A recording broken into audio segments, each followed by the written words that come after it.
మీ Shiva traveller. Hi friends, ఎలా ఉన్నారు? ఇప్పుడు మనం చూడబోయే వీడియో ఏంటంటే మన దక్షిణ భారతదేశంలోని అత్యంత ప్రసిద్ధ శివాలయాల్లో ఒకటైన ఆంధ్రప్రదేశ్లోని తిరుపతి జిల్లాలో స్వర్ణముఖి నది ఒడ్డున ఉన్న ప్రసిద్ధ శైవ పుణ్యక్షేత్రం శ్రీకాళహస్తి. ఈ శ్రీకాళహస్తి పంచభూత లింగాల్లో ఒకటిగా ప్రసిద్ధిగాంచింది. ఇక్కడ శివుడు శ్రీకాళహస్తీశ్వరుడిగా కొలువై ఉన్నాడు. ఈ దేవాలయానికి 4 వైపులా అతిపెద్ద గాలి గోపురాలు ఉంటాయి. ఈ శ్రీకాళహస్తి దేవాలయానికి ప్రత్యేకత ఏంటంటే శ్రీకృష్ణదేవరాయలు నిర్మించిన 160 అడుగుల గాలి గోపురం మరియు 100 స్తంభాల మండపం ఈ ఆలయ ప్రత్యేకతలు. ఈ దేవాలయాన్ని దక్షిణ కైలాసం అని కూడా పిలుస్తారు. ముఖ్యంగా ఈ దేవాలయంలో అమ్మవారు జ్ఞాన ప్రసూనాంబికాదేవిగా కొలువై ఉన్నారు. ఇక్కడ అమ్మవారు పార్వతీదేవి యొక్క అవతారంగా కొలవబడుతున్నారు. ఈ అమ్మవారి సన్నిధి ప్రధాన దేవాలయానికి ఎడమవైపున ఉంటుంది. ఈ క్షేత్రం పంచభూత లింగాలలో ఒకటైన వాయులింగ క్షేత్రం. ఈ క్షేత్రంలో పరమశివుడు స్వయంగా కొలువుదీరి ఉంటాడని, దీనికి నిదర్శనం ఈ లింగానికి ప్రాణం ఉండడమే అని అంటారు. దీనికి నిదర్శనం ఏంటంటే ఆలయ గర్భగుడిలో ఉండే అన్ని దీపాలు నిశ్చలంగా ఉన్న శివలింగం ఎదురుగా ఉండే అఖండ జ్యోతి మాత్రం ఎప్పుడూ రెపరెపలాడుతూ కదులుతూ ఉంటుంది. వాయువు అంటే గాలి. ఈ గాలి కారణంగా దీపం ఎప్పుడూ రెపరెపలాడుతూ ఉంటుందని భక్తులు విశ్వసిస్తారు. ఈ క్షేత్రానికి ప్రతిరోజు కొన్ని వేల మంది వచ్చైతే స్వామివారిని దర్శించుకొని వెళ్తారు. అసలు శ్రీకాళహస్తి దేవస్థానం వెనుకున్న రహస్యం మీకు తెలుసా? అక్కడ స్వయంభుగా వెలిసిన శివలింగానికి ఎండ తగలకూడదని ఒక సాలెపురుగు రాత్రంతా కష్టపడి ఆ శివలింగం చుట్టూ ఒక గూడు కడుతుంది. అయితే ఒక నాగుపాము అక్కడికి తెల్లవారుజామునే వచ్చి ఆ గూడు మొత్తం తుడిపేసేది. అలా శివలింగాన్ని మొత్తం శుభ్రంగా తుడిపేసి తన నాగమణులతో స్వామివారిని పూజించి వెళ్ళిపోయేది. మరికొద్దిసేపటికి అక్కడికి ఒక ఏనుగు వచ్చి తన తొండంతో నీలం తెచ్చి శివలింగాన్ని శుభ్రం చేసి పూలతో అలంకరించి వెళ్ళిపోయేది. ఇలాగే రోజు జరుగుతుండగా ఒకరోజు నాగపాము పూజించేటప్పుడు సాలెపురుగు వచ్చి నువ్వు రోజు పెడుతున్న నాగమణులను ఒక ఏనుగు వచ్చి తుడిచేసి వెళ్ళేది. ఏనుగు వచ్చి ఆ నాగమణులను తొలగించడం చూసిన పాము కోపంతో ఊగిపోయింది. అలా ఊగిపోయిన నాగుపాము ఏనుగు తొండంలో దూరి ఏనుగు చిత్రహింసలు పెడుతుంది. ఆ నొప్పిని భరించలేక ఆ ఏనుగు పక్కనే ఉన్న బండరాయికేసి తొండం అయితే కొడుతుంది. ఆ బండరాయి మీద ఉన్న సాలెపురుగు, తొండం లోపల ఉన్న పాము, ఆ ఏనుగు అక్కడికక్కడే చనిపోతాయి. శివభక్తితో 3 చనిపోయాయి కాబట్టి అక్కడికి శివుడు ప్రత్యక్షమై వీళ్లను శివునిలో ఐక్యం చేసుకుని ఈ ప్రదేశానికి 3 పేర్లైతే పెడతాడు. శ్రీ అంటే సాలీడు, కాళ అంటే సర్పం, హస్తి అంటే ఏనుగు.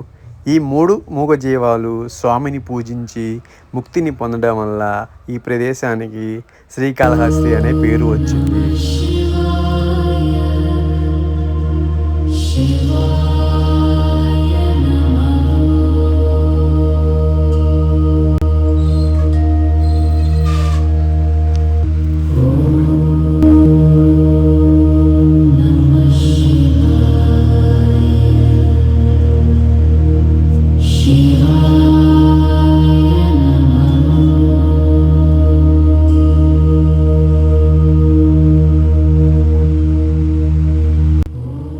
ఇదే మెయిన్ రాజగోపురం.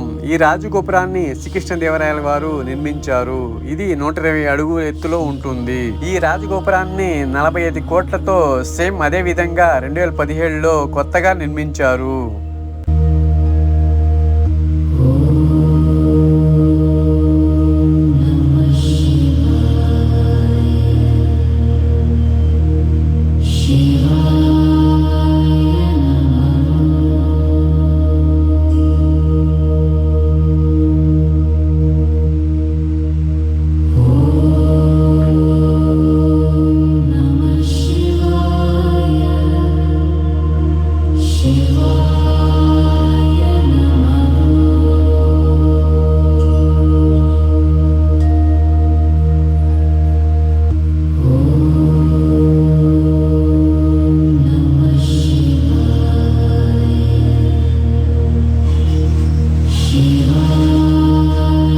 ఆలయాన్ని దక్షిణ కైలాసం, అంతేకాకుండా రాహుకేతు క్షేత్రం అని కూడా పిలుస్తారు. ముఖ్యంగా ఈ ఆలయం భక్త కనప్ప తన 2 కళ్ళను శివునికి సమర్పించి శివుని అనుగ్రహం పొందిన దైవక్షేత్రం ఇది.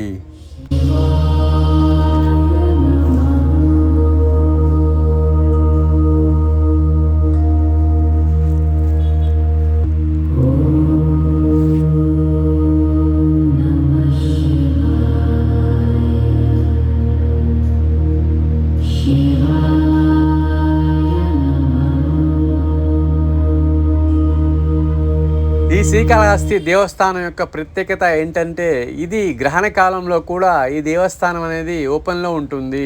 గ్రహణ కాలంలో కూడా మనము ఈ దేవస్థానానికి వచ్చి స్వామివారిని దర్శించుకోవచ్చు. శ్రీకాళహస్తీశ్వరుడి ఉండే నవగ్రహ కవచం ద్వారా రాహుకేతులతో పాటు గ్రహాలన్నీ పరమేశ్వరుడి అదుపులో ఉంటాయని భక్తులు నమ్ముతారు.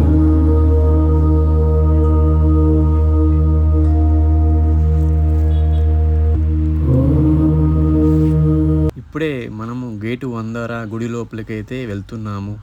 మనకి పూజకి కావాల్సిన సామాన్లు మొత్తం మనకి ఇక్కడే దొరుకుతాయి. మొబైల్ ఫోన్స్ అయితే లోపలికి ఎలో చేయట్లేదు. సో కవరేజ్ అయితే మొత్తం బయట నుంచే చేశాను. యాక్చువల్లీ మేము టెంపుల్ దగ్గరికి వచ్చేసరికి ఈవినింగ్ 6 అయితే అయింది. వీకెండ్ అవడంతో రద్దీ అయితే బాగానే ఉంది. ఇప్పుడు మనం చూస్తున్నది స్వామివారి ధ్వజస్తంభం. స్వామివారి దర్శనం చేసుకున్న తర్వాత మనం ఇటు నుంచి మనం బయటికి వస్తాము.